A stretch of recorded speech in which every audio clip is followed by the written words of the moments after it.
انشاءاللہ پھر کبھی بیان کریں گے آپ کی خدمت میں۔ شفاعت کا بس مختصر سا یہ ہے کہ شفیع ساتھی کو کہتے ہیں، ساتھی کو۔ اور ساتھی کس ساتھی کو؟ ایسے ساتھی کو کہتے ہیں جس کا آپ نے دامن تھام لیا ہو اور وہ آپ کو گائیڈ کر رہا ہو۔ رفیق بھی ساتھی کو کہتے ہیں عربی میں، توجہ سے سنیے گا، رفیق بھی ساتھی کو کہتے ہیں اور شفیع بھی۔ شفیع لفظ شفاعت سے ہی ہے، رفیق بھی ساتھی کو کہتے ہیں اور شفیع بھی۔ لیکن دونوں میں فرق کیا ہے؟ رفیق دو ہم پلہ برابر کے ساتھیوں کو کہتے ہیں رفیق، اور شفیع جس میں ایک اوج پر ہو ایک نیچے ہو اس کو شفیع، ایسے ساتھی کو شفیع کہتے ہیں۔ سمجھ رہے ہیں؟ ایک کامل ہو ایک ناقص ہو۔ اب شفاعت وہ ہماری کریں گے لیکن ہم نے ان کا دامن تھامنا ہے۔ کہاں کریں گے؟ پہلے تو ہم یہ سوچیں کہ ہم نے شفاعت یعنی شفیع، کہ ان کو شفیع بنانا۔ اب مجھے بتائیں ہم ان کو شفیع کہاں پہ بنائیں؟ قبر کے بعد؟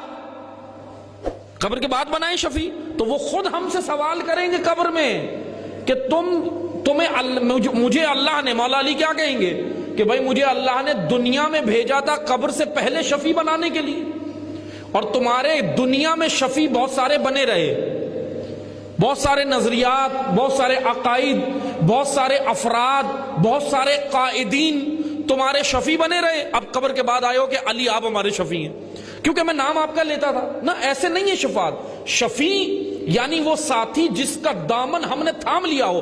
آئیں اللہ کے رسول سے پوچھیں، حجت الوداع کے آخری خطبے میں کیا کہا؟ انی تارک فیکم الثقلین، میں تمہیں دو ثقل دے کر جا رہا ہوں، دو گراں قدر چیزیں۔ کہاں دے کر جا رہا ہوں؟ قبر کے بعد یہاں دے کے جا رہا ہوں، زندگی میں دے کے جا رہا ہوں۔ ان کا دامن یہاں پہ تھامنا، ان دونوں کو اپنا شفیع یہاں بنانا تاکہ وہاں بھی تمہاری شفاعت کر سکیں۔ یہاں بنانا ہے۔ میں آپ کو مثال دیتا ہوں، قرآن کریم نے ایک جگہ پر کہا کہ نماز تمہاری شفیع ہوگی، روزہ تمہارا شفیع ہوگا۔ قرآن نے کہا ہے شفیع، روزے کو بھی کہہ دیا، نماز کو بھی کہہ دیا، یا ان لوگوں کو کہا جو اللہ کے اذن سے شفاعت کریں۔ قرآن کریم کی مختلف آیات ہیں۔ اب آپ توجہ کریں، قرآن نے کہا بھائی روزہ تمہارا شفیع ہوگا اور نماز تمہاری شفیع ہوگی، یعنی ساتھی ہوں گے۔ آپ مجھے بتائیں جس نے یہاں نماز پڑھی نہیں وہاں پہ نماز اس کی شفیع ہوگی؟ اب وہ ڈھونڈ رہا ہوگا این الصلاۃ این الصلاۃ، اے نماز کہاں ہے؟ نماز کہے گی تو نے یہاں پڑھا کب تھا جو میں وہاں ہوں؟ بھئی یہاں تو پڑھی نہیں۔ روزہ نہیں رکھا، روزہ ایک بھی نہیں رکھا۔ کیوں نہیں رکھا؟ بھوک برداشت نہیں تھی۔ ایسے بہانے کرتے ہیں بعض معذرت کے ساتھ، جی بھوک لگتی ہے۔ بعض نے تو، میں نے ایک سے کہا کہ جی آپ روزہ کیوں نہیں رکھتے؟ کہہ رہا اگر صاحب بھوک لگتی ہے۔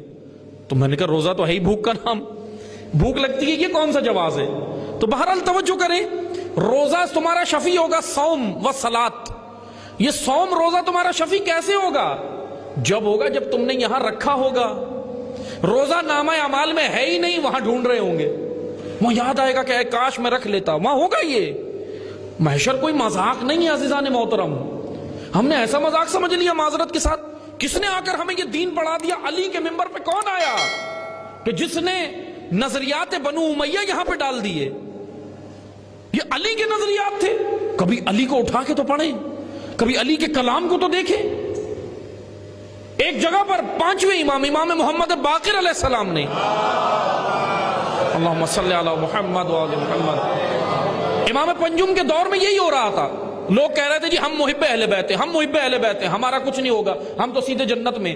جابر بن عبداللہ انصاری مشہور راوی ہیں، حدیث قصہ کے راوی ہیں، معتبر راوی ہیں، آ گئے امام کی خدمت میں اور آ کر شکایت کی، مولا آپ کا نام لے کر لوگ یہ کہہ رہے ہیں کہ ہم تو مولا کے چاہنے والے، ہم علی کے محب ہیں، ہم جنتی ہیں، ہم فلاں ہیں، ہم جنتی ہیں۔ آ کر شکایت کر دی پانچویں امام کی خدمت میں۔ توجہ سے سنیں، پانچویں نے کیا کہا؟ فوراً امام نے کہا اے جابر جاؤ جا کر ان کو کہو اللہ کی اطاعت کے بغیر اہل بیت کی شفاعت ممکن ہی نہیں ہے۔ اور پھر اس کے بعد کہا ما منع براءۃ من النار، یاد رکھو اللہ کی اطاعت کے بغیر ما منع براءۃ من النار، ہمارے پاس اگر تم اللہ کی اطاعت کیے بغیر آؤ گے تو ہمارے پاس جہنم سے بچانے کی کوئی دستاویز نہیں ہے۔ براءتم من النار، نار جہنم سے بچانے کا کوئی راستہ نہیں، واضح کہہ دیا ائمہ نے۔ ہم نے کیا سمجھا معذرت کے ساتھ؟ کوئی مذاق سمجھا ہوا ہے کہ ہم یہاں پہ کسی کے بھی پیچھے چلیں؟ صرف ولایت کا نعرہ لگایا تھا، نام لیا تھا۔ حضرت سیدہ نے خطبے میں کیا کہا؟ نظاماً للملت، امامت کا نظام ملت کا نظام ہے، اس کو قائم ہونا ہے، اس پر عمل کرنا ہے، امامت کی پیروی کرنی ہے۔